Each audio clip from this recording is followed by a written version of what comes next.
Is Social Security going broke? This is one of the most common and dangerous fears retirees face. The truth is that Social Security isn't going away. And the real danger isn't the system collapsing, it's making the wrong claiming decision because you think it might. Social Security is likely to be the largest and most reliable income source you have in retirement. Yet 96% of Americans are still leaving money on the table. So in this lesson, I'll be cutting through the fear and misconceptions about Social Security and showing you exactly how to make it work for you, starting with why it belongs at the foundation of building your retirement income floor. If it's your first time here, welcome. I'm Dr. Amanda. This is the Retirement Income School, your place to get financial education about how to protect your wealth and build guaranteed lifetime income so that you can retire financially relaxed. For the next 3 lessons in the school, I'm going to be talking about Social Security. And in this one, we're focusing on, is Social Security going broke? The truth that you should know. So we're going to focus on the cornerstone of retirement, which is Social Security, the facts, the misconceptions, decision makings, and just important key terms that you're going to want to know, plus the benefit types, and then tie this to holistic planning and your income floor. In the upcoming lessons, we are going to focus on Social Security spousal, survivor, and dependent benefits that most people miss. And then in part 3, we will focus on maximizing your Social Security benefits. I'll take you through a live RSSA Roadmap walkthrough. Now, I am a registered Social Security analyst, so that's RSSA. And what that means is that I am an independent professional. I'm not affiliated with or employed by the Social Security Administration or any other government agency. The Social Security information I provide is for general informational purposes only and is not intended to constitute financial, legal, or tax advice.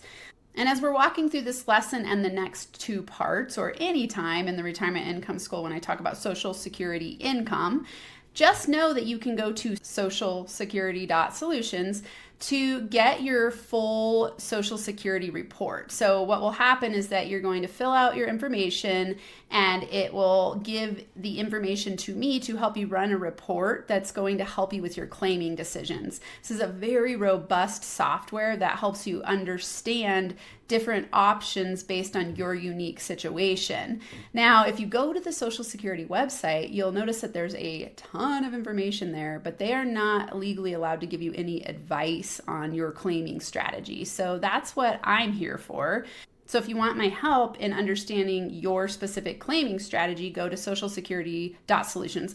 Of course, you can also find this information on my Retirement Income School site. I just wanted to give you that direct link so that you know it's available for you. If you're watching on YouTube, you'll see an image of this full report. It's actually 22 pages, so it's a really robust report and a software system that you have access to be able to look at your unique situation. All right, so let's dive into part 1. Is Social Security going broke? And the truth about Social Security.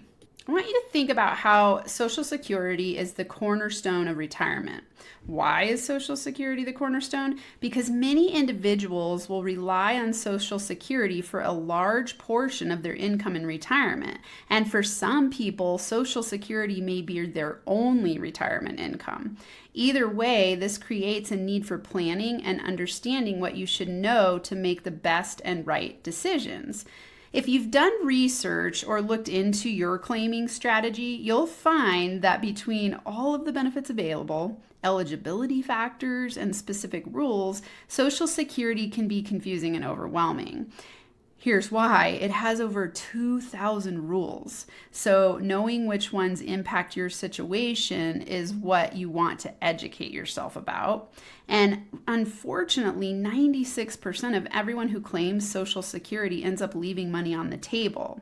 There are many reasons for that. One could be the lack of planning. It's very important to have a plan, even if it's only just to verify that the plan you may have had in mind was still the right plan to go ahead with.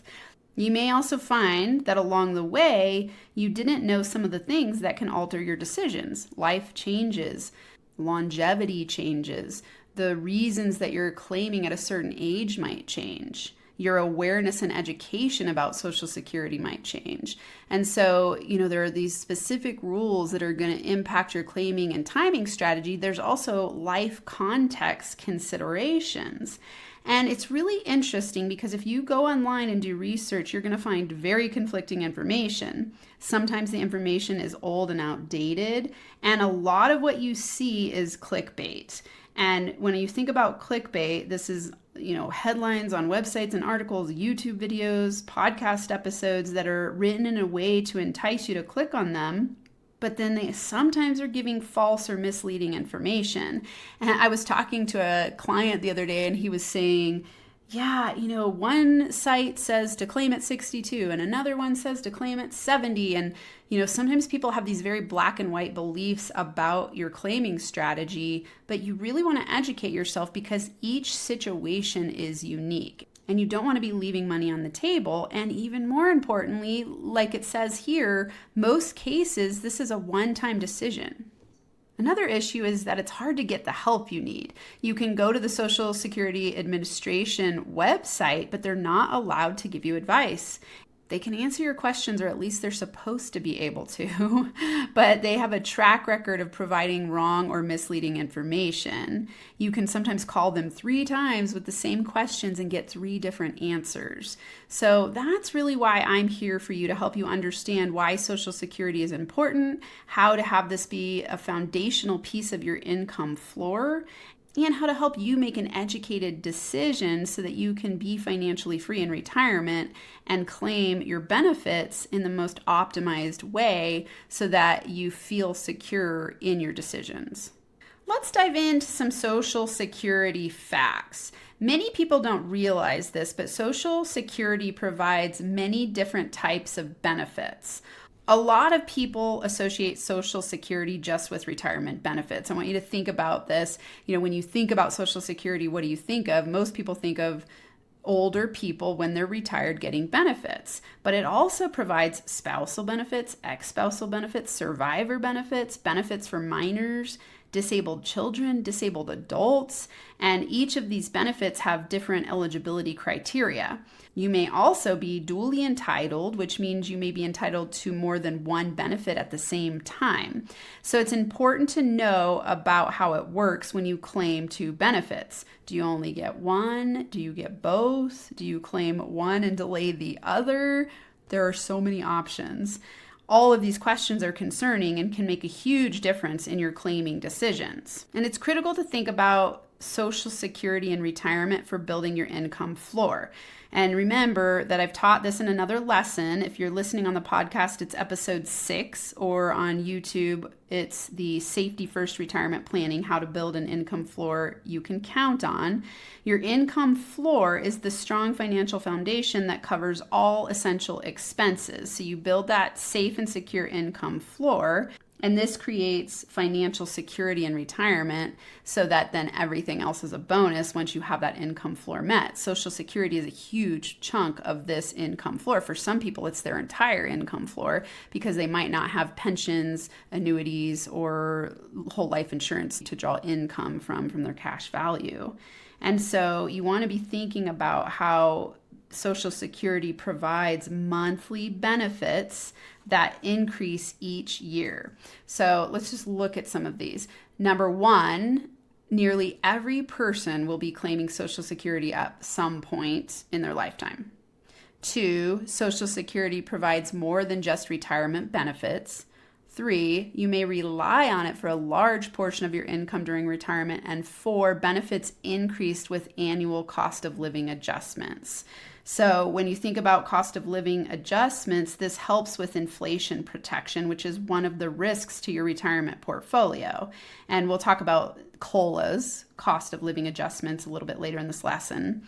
So these are the things to start thinking about as we walk through some of the basics and specifics about Social Security. So you're thinking, Most people are claiming, probably you are, this is the majority of people. It provides more benefits than just retirement benefits, so keep that in mind. An example of this is that I had a friend who recently had her husband pass away at a young age, and she's able to access survivor benefits for herself and her dependent child.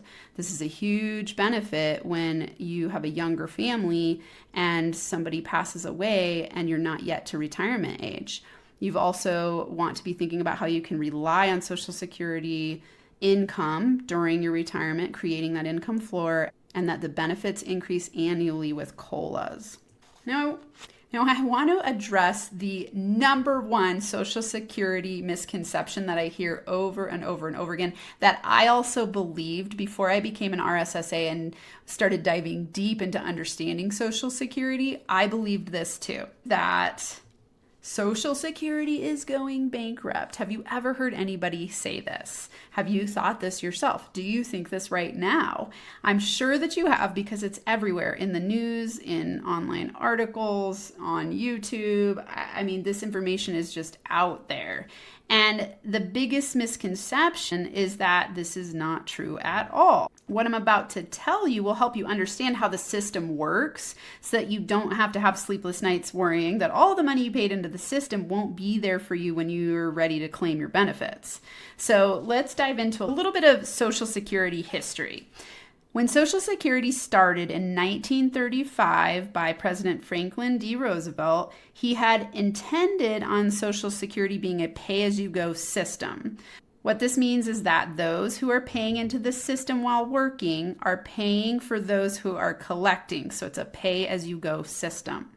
Remember, out of your employee checks, you're paying 6.2% into Social Security taxes, and that money goes into the Social Security Trust Fund.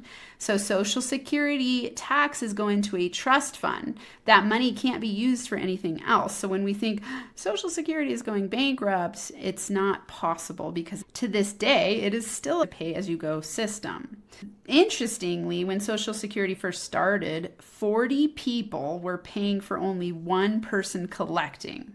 So 40-to-1 ratio. Today, because 11,000 people are retiring every single day, only 2 to 3 people are paying for one person who's collecting. So it went from 40-to-1 to just 2-to-1. And this is why the Social Security Fund is concerning. So it's not that there's not concern about the trust being drawn down, but it is a misconception to think that it can go bankrupt. So what we're experiencing right now happened before in 1983. Social Security was facing a shortfall, and the 1983 amendments were created, making key changes to the system that were supposed to prolong the program only until 2020. But due to those amendments being passed, Social Security is now going to pay full benefits until 2034. So those changes caused by the amendments exceeded expectations. And since Social Security is still a pay-as-you-go system that covers 80% of benefits paid, the additional 20%, which is the surplus that the trust fund has, is what is being depleted by 2034. So even if Congress makes no new changes like they did in 1983, Social Security will still pay everyone across the board 80% of benefits. So as you can see, this will still create a shortfall, but it's not going bankrupt. So it's not that all of a sudden you're going to have zero paid to you from Social Security. And of course, this is more concerning for younger people because they think, well, why am I paying into it when it's not going to be there for me when I retire? And yes, there might be a decrease, but it's very unlikely that there would be a situation where it goes away altogether because of the pay-as-you-go system. Every single person who works or is self-employed and pays payroll is paying into the Social Security system. And so it's a misconception to think that Social Security is going bankrupt. I really wanted to clear that one today so that you don't have to worry or keep running that story or that myth that Social Security is going to go bankrupt. Realistically, Social Security is very important to everyone in U.S. society, and changes can be made that can help the surplus last many more years. But Congress will need to act, And it's important that you continue educating yourself and voting according to what you want to have happen with Social Security. Statistics show that 3 in 4 Americans are concerned that Social Security will run out of funds during their lifetime. But remember, it's a 100% pay-as-you-go system. So the truth is that Social Security won't disappear. The pay-as-you-go system will always exist, and future changes will likely enhance the program. So here is one thing that you should be aware of in terms of an actual Social Security risk or threat, and this is Social Security overpayments. Do you know that you can receive an overpayment from Social Security? If you have some time, watch the 60-minute segment that was done on Social Security overpayments. Just go to YouTube or Google and type in Social Security overpayments on 60 minutes. And I'll also put the link in the show notes. This video shows how over 1 million Americans were overpaid each year from Social Security. In most cases, Social Security doesn't catch this right away, so people were collecting for 5 or 10 years. And then all of a sudden, they got an overpayment notice in the mail from Social Security. And what's the worst part is that once this happens, it's too late, and Social Security says their mistakes are your responsibility. So all of a sudden, you've got this big bill. Some of the overpayments were $50,000 to $250,000. And you either need to pay it back as a lump sum or as a percentage out of your Social Security check until it's paid back, which in most cases for people would be the rest of their life. And these are just interesting stories to highlight for you to understand the complexity of Social Security. I think a lot of times when there's a government program, we just assume that they're doing everything right. And it's important for you to check and make sure that that's the case, because it would be very devastating to most people's portfolios if all of a sudden they got a bill for $50,000 to $250,000 saying you owe us money back, especially in those retirement income years when your net worth is so important to your income portfolio. You don't want to be having huge drawdowns that were unexpected. For 101 vocab around Social Security terms, let's look at these 4 terms that I think are important for you to know. The 4 terms that we're going to cover are full retirement age, primary insurance amount, delayed retirement credits, and cost of living adjustments. And I've been so fascinated in financial world how there are always a ton of acronyms. I really like acronyms, so that's good, but there are a lot to remember. So full retirement age is FRA. This is the age when you qualify for 100% of your benefit. Primary insurance amount is PIA. This is your base benefit amount at full retirement age. Then you've got delayed retirement credits. This is DRC, or increases for waiting beyond your full retirement age. And then cost of living adjustments are called COLAs, COLA, annual benefit increases to counter inflation. So you'll hear those terms a lot, and you'll see them on your Social Security report, which actually does a really good job of outlining these terms for you. But I just want you to start to get a basic understanding of some of the terminology behind Social Security. So for full retirement age, FRA, do you know your full retirement age? Many people mistakenly think that your full retirement age is 65 because that is when Medicare eligibility starts. But your full retirement age is actually dependent on the year that you were born. So if you were born between 1943 and 1954, you have an FRA of 66, and then that incrementally increases by 2 months for 1955 through 1959. So for example, if you were born in 1957, then your FRA is 66 and 6 months. And then for anyone born in 1960 and later, the FRA has an age of 67. And your FRA is when you're eligible for a retirement benefit on the work record where you would receive 100% of the retirement benefit, known as your primary insurance amount. So at FRA, you receive 100% of your PIA. If you're watching this on YouTube, you'll see all of these terms here. If you're listening, you probably need to listen to it a few times, unless you're already versed in Social Security. There's so many terms to remember, so it might be helpful to see this on a slide. So your FRA is really important because it's when you'll receive your primary insurance amount at your full retirement age. And your primary insurance amount, like I said, is your PIA, and this is the monthly benefit that you would receive if you collect your benefit at your full retirement age. This amount is what your benefit is based on. And again, that's your full retirement benefit. So this can be reduced by claiming early before your full retirement age, or it increases by waiting. So I'm going to go a lot deeper into this in part 2, the next lesson. I just want to give you the basic foundation here. So you want to think of it this way. At your full retirement age, let's say it's 67. If you claim Social Security benefits at age 67, you're going to get your PIA, which is your primary insurance amount. That's 100% of your PIA. If you claim earlier than that, let's say at 62, you're going to receive a reduced amount. If you claim at 70 instead of 67, you're going to receive an increased amount.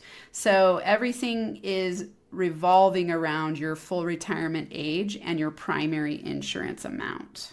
And there are 3 other components that make your full retirement age important. There's the earnings test, which is also known as the earnings limit, the 6-month retroactive payment, and the ability to voluntarily suspend your benefit. In part 2, I'm going to dive deeper into the earnings test.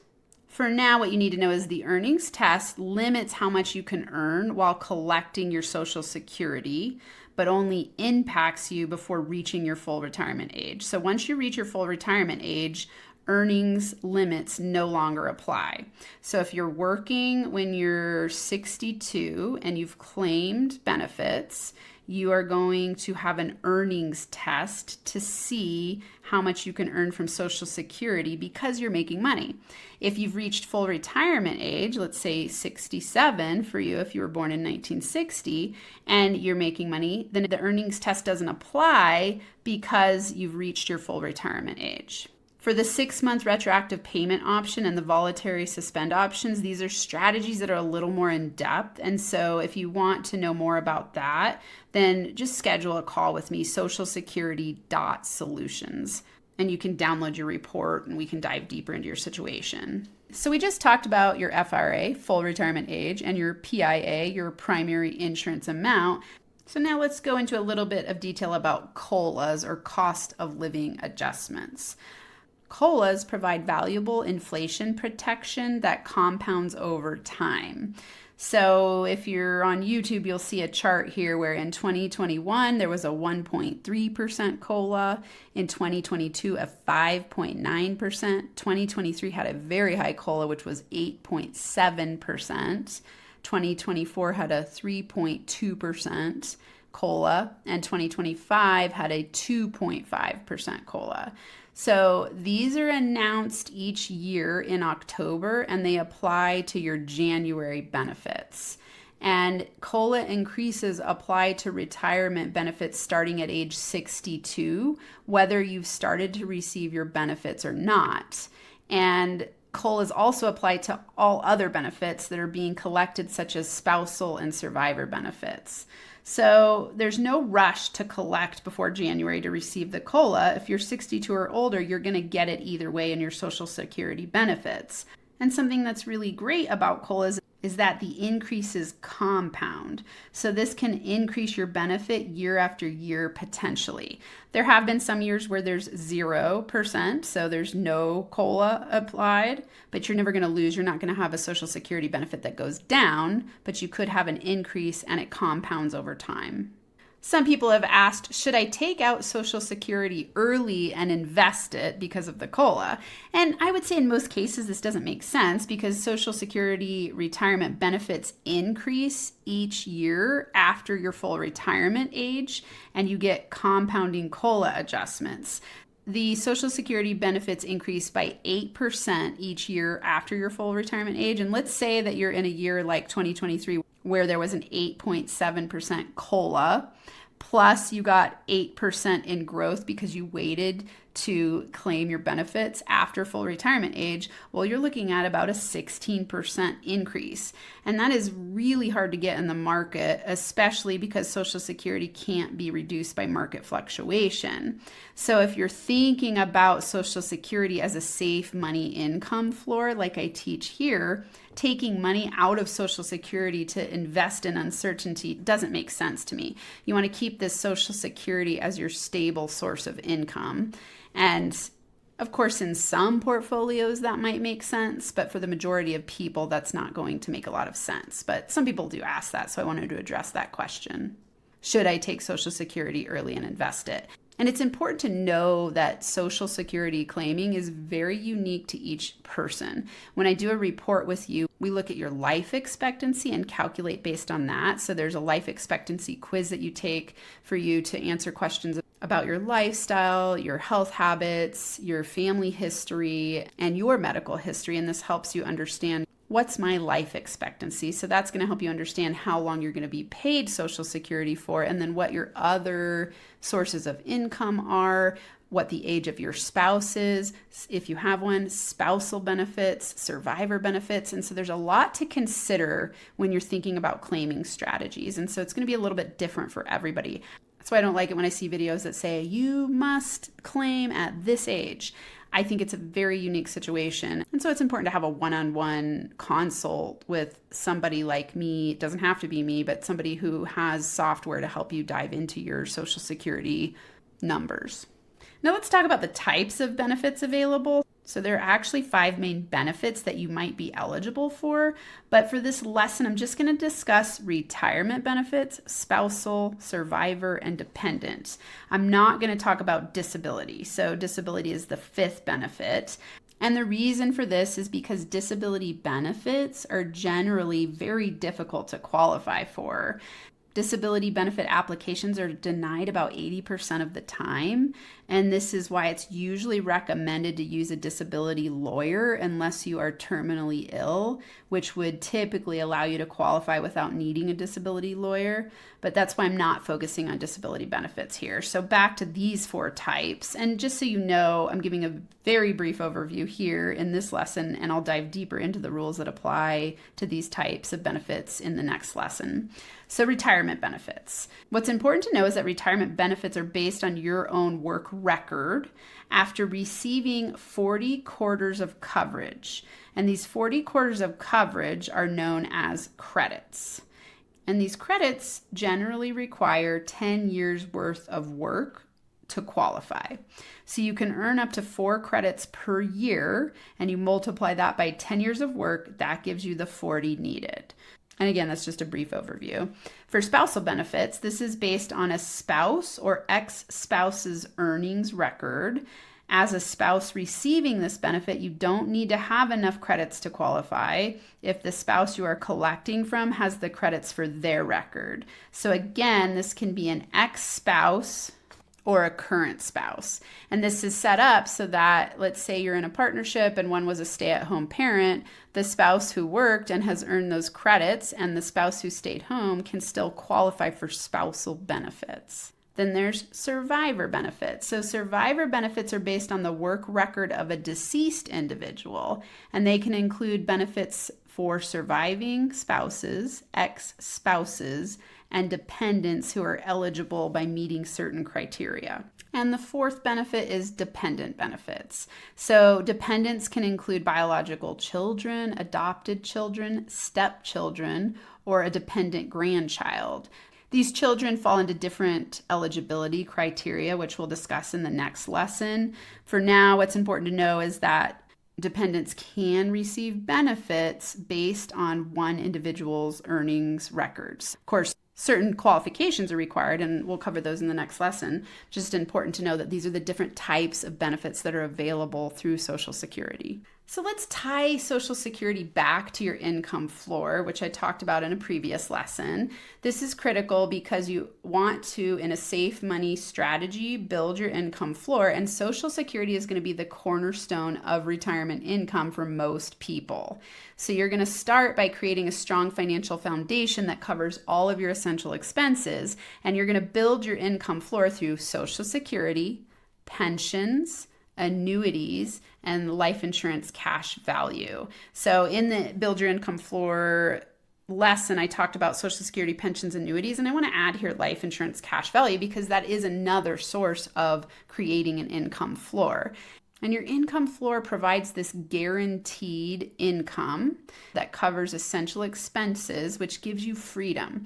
This could be just time freedom. It could be lifestyle freedom. It could be freedom from worrying about your income. It protects you in that longevity risk way. Some people use their income floor to have peace of mind so that they can invest remaining assets for growth.